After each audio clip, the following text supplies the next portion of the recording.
Man then is creator, to rule and subdue, to be fruitful and multiply. Ayn Rand said, the price that you must pay for life is to think. That's the price of life, is to think. But we don't automatically know what to think about this. Much of what we do in life, so I'm not diminishing instinct and imitation, because we rely upon others who have thought about things to a greater extent than we have, right? Steve Jobs has built the iPhone, so I don't have to think about how to build it. So I don't have to figure that out. So not all of it's bad. We can rely upon the genius of others, and we can share that with others. That's how we benefit from buying those products, and how it adds value to our lives, to go back to what I was saying earlier. But we still have to think. If we don't think about things, if I accept just what somebody tells me, for example, it may or may not be true. And when I teach my economics classes, I always tell students, don't, and I'm not just referring to me, but I'm referring to all their professors. I always say, don't take my word for it. Don't take the other professor's words for it. They may just, theirs may be full of it. You don't know. How do you know? I go, you got to think, read, and figure it out for yourself. File it, store it in your mind, and compare it with everything else that you know, and keep learning and reading. And then as you go through life, all these things start to make sense. But otherwise, you're doomed to believe anybody who stands in front of you and shares something with you, like me tonight. But maybe, if you haven't thought about this stuff outside of me telling you, you can trust me. Just kidding. Well, I'm not kidding. You can't trust me. Right? Still think, right? Still think about it. So to think, to reason, is the foundation of our minds, our means of survival. All that supports our ability to think adds life to us, I think. Everything that tries to diminish our ability to think for ourselves brings death.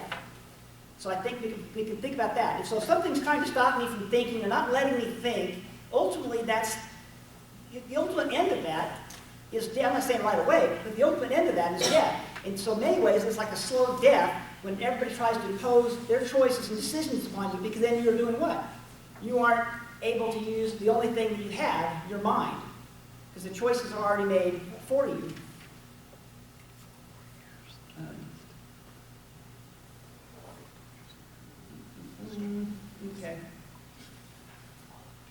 Okay, well, my last part of this was we can choose just to accept the imitations of the animals and use them like a trained monkey. We can imitate, we can use instinct and follow others, but that doesn't change the fact that someone sometime, like Steve Jobs, had to think about this and create it. Somebody somewhere had to do it. We still can't advance unless somebody did it, even though I can choose to get the benefit from the Microsoft products and the Apple products and everything else that people create. Somebody somewhere had to do it.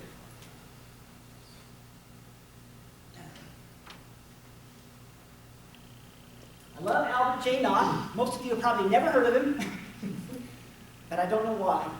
He wrote a lot, I think about 1870 to 1945. He was a minister, actually, first in his life. He did that for the first, until he was about 40. And then he decided he wanted to write, so he moved to New York City, started writing, wrote a lot of good stuff. This is from his autobiography called Memoirs of a Superfluous Man. And in it, he lists what he calls Epstein's Law, after his friend had told him about it. And I talked about this when I teach economics, too. But he says Epstein's Law is the inherent tendency of human beings to satisfy their wants through the easiest means available.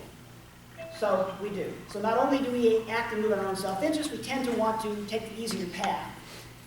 And when I'm teaching economics, I said, if I have 2 jobs for you, I'll give you $100 today if you work for me. One of them is to dig this ditch. Here's the shovel.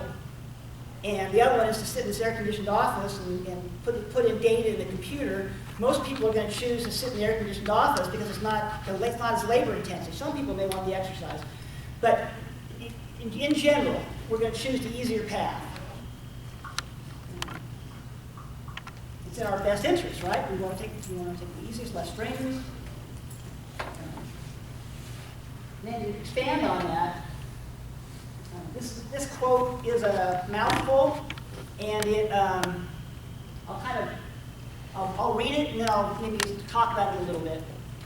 That man making, this is talking about Epstein's law, man taking the easier path, places legitimacy of exploitation, which is justified by conceptually overlaying society with an institution called the state, which impersonates society through the pretense of organizing the social whole. This idea having rooted itself as a mental habit characteristic of the population at large. Okay.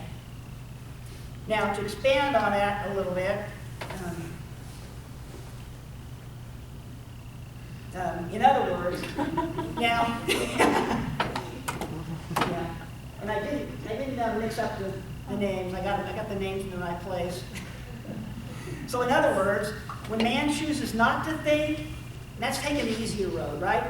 When we choose not to think, that's it's the easier path. If I don't have to think and I can just do it, it's easier. Someone else has done it for me, that's easier. So when we take the easier path, and who tries to make all the choices for us? The government, right? The state. They try to make all these choices for us. This is best for society. They always code it in society. This is best for everybody. This fictitious entity called society. We're all individuals, right?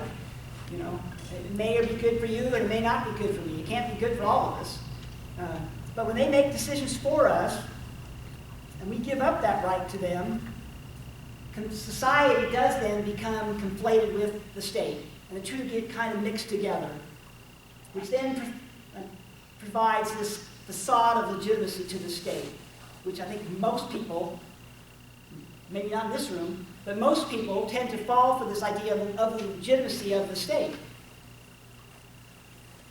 Because ultimately then what happens is society, the government then becomes the ruler of our lives, telling us exactly what to do and when to do it and how to do it. We do. And I don't ever want to diminish the great amount of freedom that we have, because I love it, and we do have a great amount of freedom.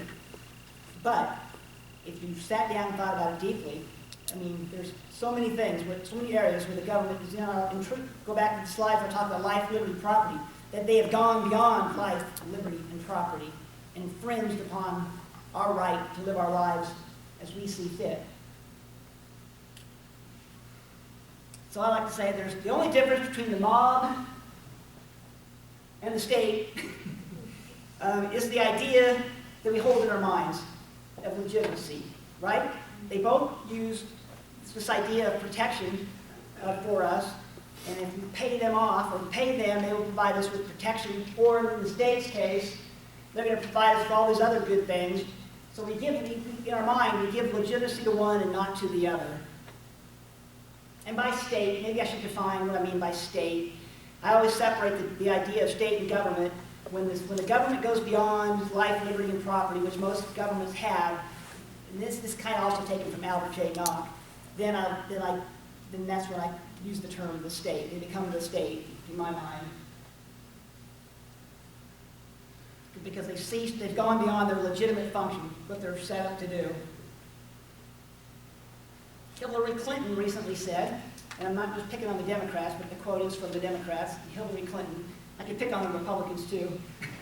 But Hillary Clinton recently said, the state is a gang. She may have said government, but the government is a gang.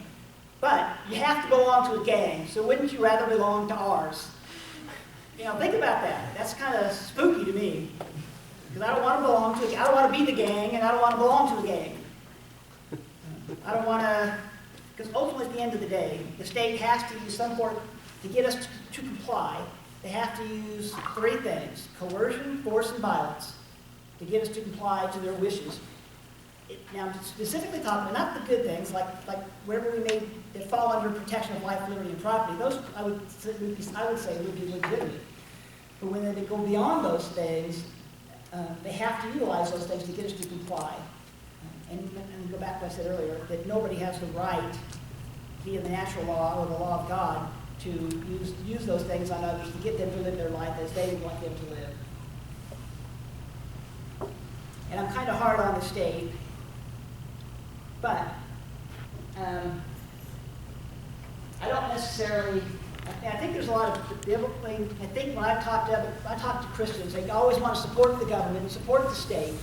But I think the idea that they want to support is not what we have. So I throw up this time period, 1450 BC to 1000 BC. Does anybody recognize that from history? And I'll go way back. Okay, well, it's the 450 years from when Charlton Heston led the Jewish people out of Egypt. Really, it was Moses, it wasn't Charlton.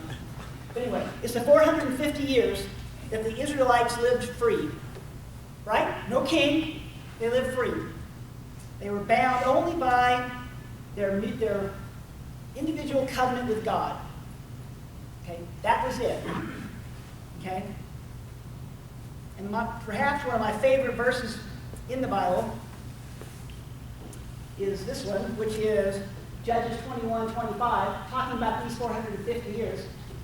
In those days, there was no king in Israel, and everyone did what was right in his own eyes. It's kind of talking about the basic ideas of what I'm talking about. Bound only by the mutual covenant, left alone, with nothing but you respect my rights, I respect your rights, we'll all get along. And they're the covenant with God. So I'm simplifying, I know, but I think there's a lot of truth to that. Then after 450 years of freedom, what happened? 450 years, that's not a long time. After 450 years, Samuel's sons weren't being very good. I'll put it nicely. They weren't being very good. So the Jewish people went to Samuel, sent the elders to Samuel and said, hey, we don't like it. We want a king. And this is probably one of my least favorite verses in the Bible. Give us a king that we might be like all the other nations. 1 Samuel 8:4. Okay? So the people were basically rejecting God for this idea that we need to have a king to help provide order to society and to rule over us so we can be like the other nations. And I really like 1 Samuel 8. 1 Samuel 8 tells you exactly what the state is. So if there's any illusion about this is God's idea or man's idea, and all you got to do is read 1 Samuel 8. Your sons and daughters will be their slaves. This is what God... Then Samuel goes to God and says, what do you want me to tell the people? And then Samuel comes back and says, this is what God told me. Your sons and daughters will be slaves. They'll take 10% of what is yours.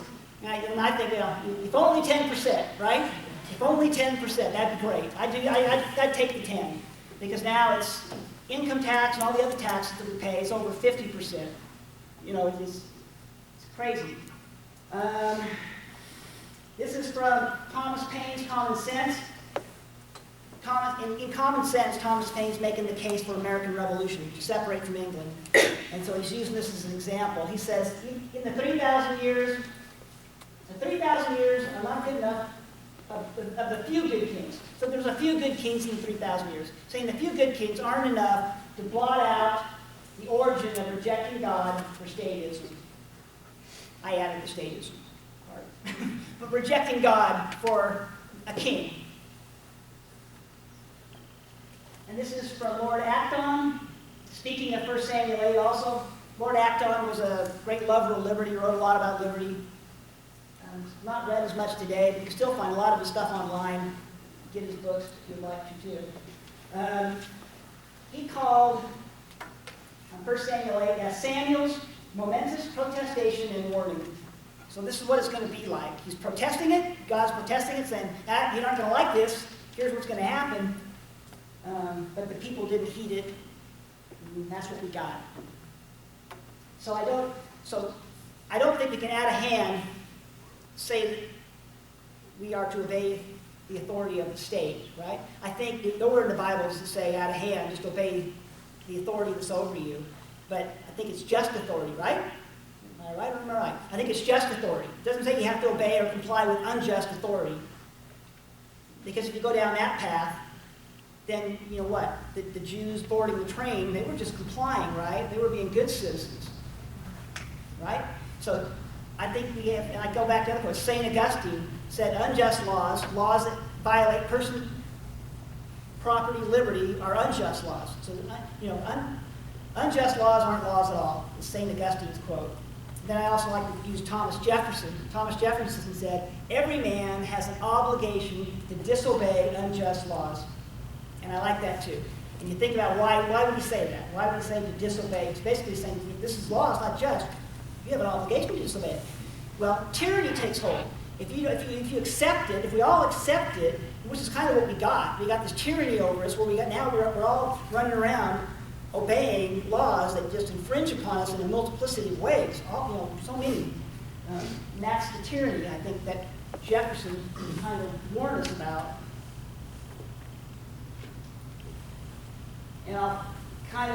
Those people who Rand called them the looters and the moochers, those who live off of others, from the excess of others. Because if you don't think, there's only two things we can do. We can think and be productive, and if you aren't going to think and be productive, then we've got to live by the means of the animals and try to live off others, like the mob. So we got the state of the mob. We can either be a thief, or we can for ourselves, we can think and be productive. Those are the two choices. So if we aren't going to think and be productive, well, then you're in the books, you call them the looters and the moochers. We have to take from others, and then if you receive it, then you're the moochers, you're living off others. And then I love this book too. This is Franz Oppenheimer's The State. Franz Oppenheimer he was a German sociologist, but he did a historical study of the origins of the state. So he just didn't say, I have this theory about where the state came from. He went back and did a historical analysis of throughout history of how these states, how governments came to be and where they came from. And the conclusion, I'll sum it up, is that every state emerges out of conquest and plunder. Okay, you have to read the book to get the rest of that. But every state emerges out of some form of fashion, conquest and plunder. And he said, the thinking and being productive part, he said man has two choices in the state. You can live by the economic means, which I was just talking about, thinking and being productive, or we can live by the political means, which is like being a looter or the moocher, living off the excess of others. And in the end, when you live off of the excess of others, what the state is trying to do, what's the ultimate end in that? Right? Like I said, they're taking over 50% of our money and all these various taxes. What's the end of that? Think about how productive you could be if you had that other 50%, right? You could make a lot more goods and services, meet the needs of your customers, buy another piece of equipment, hire another employee. The money's gone. You're giving it to the government for the government to give it to, whatever if they says it's for your good. Okay?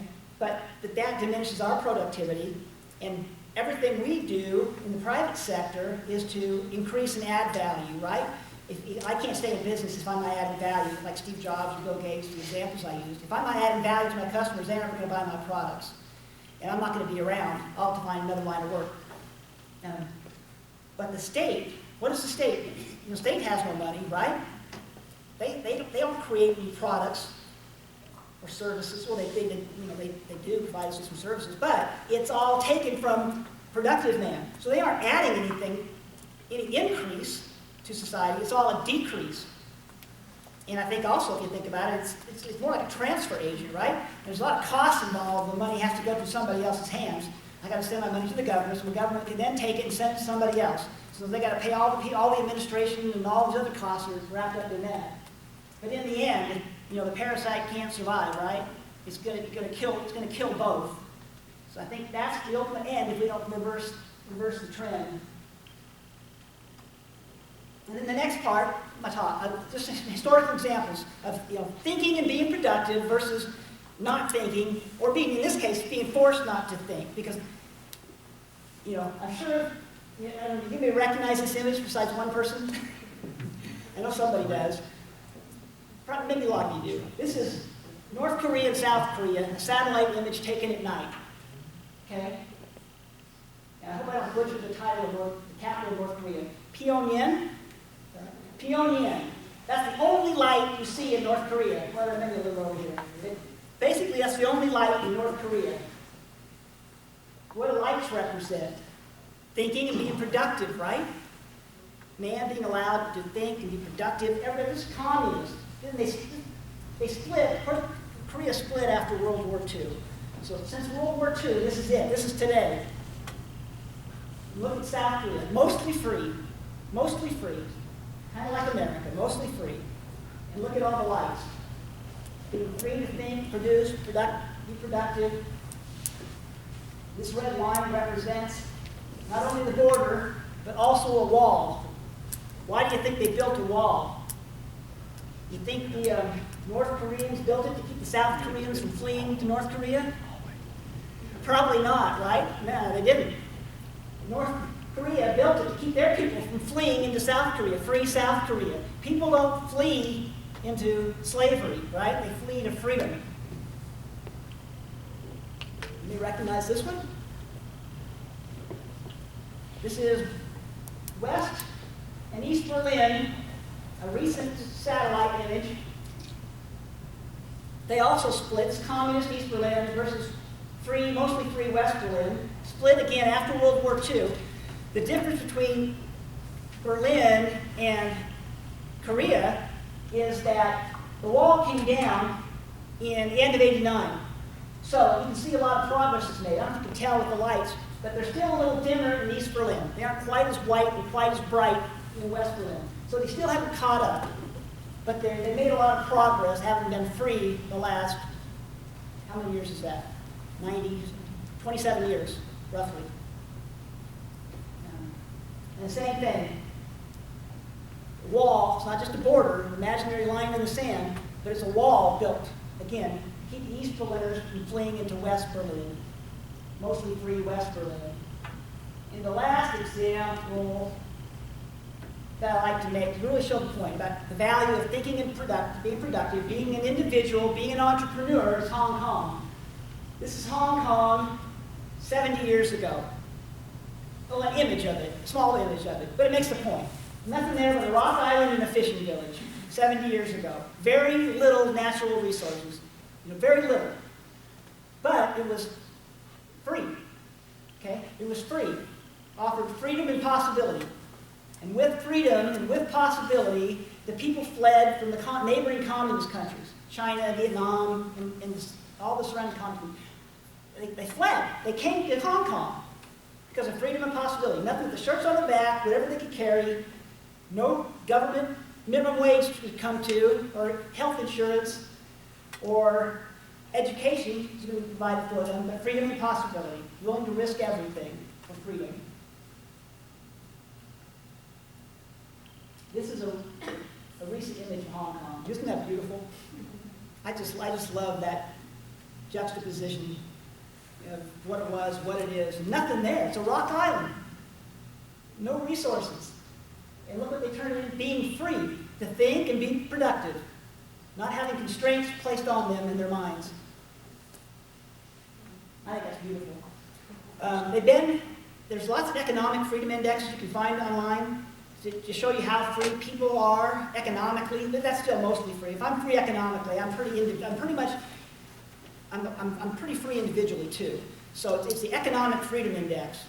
But Hong Kong has been #1 for the last 22 years on all the economic freedom indexes for the last 22 years. They're #1 in the world. So if you want to be free, move to Hong Kong or Singapore, perhaps. But they're #1 for the last 22 years. United States. We used to be #1, then we were #2 till like 2000, for like 5 years after we fell from 1, and now we've been steadily falling ever since. And we're like anywhere, depending upon the index you look at, we're anywhere from 11 to like 16. So our freedoms, our ability and the economic freedom indexes are based on our ability to trade freely, government regulations and restrictions, imports and tariffs, what the government does with the currency. Things like that is how they base it on. The ease to start a business, how hard is it to start a business in Hong Kong, United States, and they measure every country of the world. So it looks something like this. So you can, just so you can see what I'm talking about, it applies to everywhere. All these little circles represent countries of the world. So this is, the more you move this way, the freer the people. And the higher you get is the more income per capita, per person that they make. So, as the people get freer, a funny thing happens. Their economic well-being improves, right? So as you're free to think and be productive, to rule and subdue, be fruitful and multiply, your income increases. Here's a slide of the top 10. I think this is from the Heritage Foundation's Economic Freedom Index from last year. You can see Singapore is gaining on Hong Kong, but you don't see the United States up there. I think on this one we may have been 11, I can't remember, but on one of them we're 11. Okay, then just quickly some historical numbers, then I'll get to my two personal examples. But historically, economic historian Brad DeLong, Angus Madison, and there's others who have done it, have done a study of the per capita income of man over time. So Brad DeLong was very ambitious. He went back to 10,000 BC. So negative 10,000 is 10,000 BC. You can see what looks like a flat line. So man's per capita income globally basically flatlined from the earliest, as far back as Brad could go, all the way up to 1800 AD. It's like a flat line. Very little improvement. And really, if I could show you the increase, it's like $90 a year to $180 a year. So it doubled in 11,800 years. It took us 11,800 years as a global people to double our income. Okay. After 1800, you see what happens? You see this precipitous increase. Now, if I could spread this out, it's not just like someone turned on the spigot and shot straight up. So it's not that dramatic. If I could spread it out, it's more of a gradual slope. But, you know, what happened, and really I date it to 1700. There's something remarkable happened around 1700 to 1800 that really gave rise to this. What do you think happened around that time?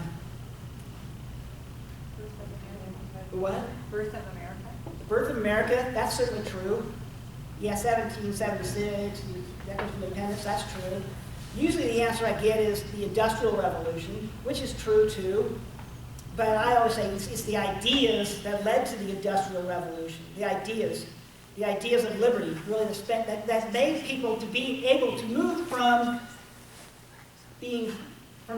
basically the 2 centuries before that, where absolutism and mercantilism, where the state set all the controls and governed the economy, kind of like the examples I compared. But then that all changed, first in Great Britain and then in America, because the idea started in Great Britain, and then came to the United States, and then back to a lot of North and West Europe, and then to the outposts of Europe, you see. So when you look at these economic freedom indexes, you can kind of see that. I mean, you can see it. It's Great Britain, it's North and West Europe, it's the United States, and it's the outposts, like New Zealand, Australia, the outposts of Europe, where you see this predominantly happen. Like I said, it's more gradual slope. And this stops at 2003.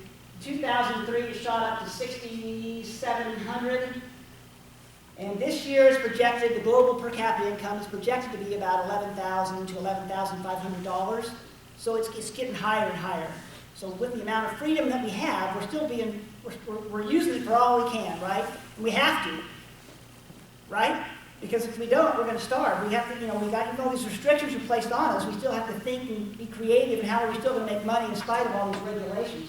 But it's not just, and I'll zip through these, because it's not just money. Money's important. It's important to think about it, but money enables us to then, all the other things that are good in life, which I like to call human flourishing. More and better health care, better nutrition. This is the average life of man from 10,000 BC up through 2003. And this is Indur Gothlani's study. He's a science and technology policy analyst for the United States government. But anyway, this is his study. Basically, the average age man pretty much stayed the same. 1800 it shot up. So it's more and better health care. We now can afford, like I said, better nutrition, better health care, more and better education. As income levels rise, levels of education increase. Technology. As income levels rise, we purchase more and better technology. All of these things, don't lead to the wealth of nations, I don't think. But I think it's the freedom part that does. The freedom part leads to these. But then when we do these things, it's like a multiplier effect, right? Because utilizing the Microsoft products and utilizing my Apple phone, all these things allow me to be even more productive. And more education as a society allows us to be more productive and even increase our average income level even higher. So improving economically leads to all of the good things I think we have access to in life. Okay, two quick personal examples. And mostly, like I said, this one for sure is for students, and the other one too. I think they both are. But I'm going to use an example of, and we talked about this today on the tour, so I was trying to think how I'm going to say it.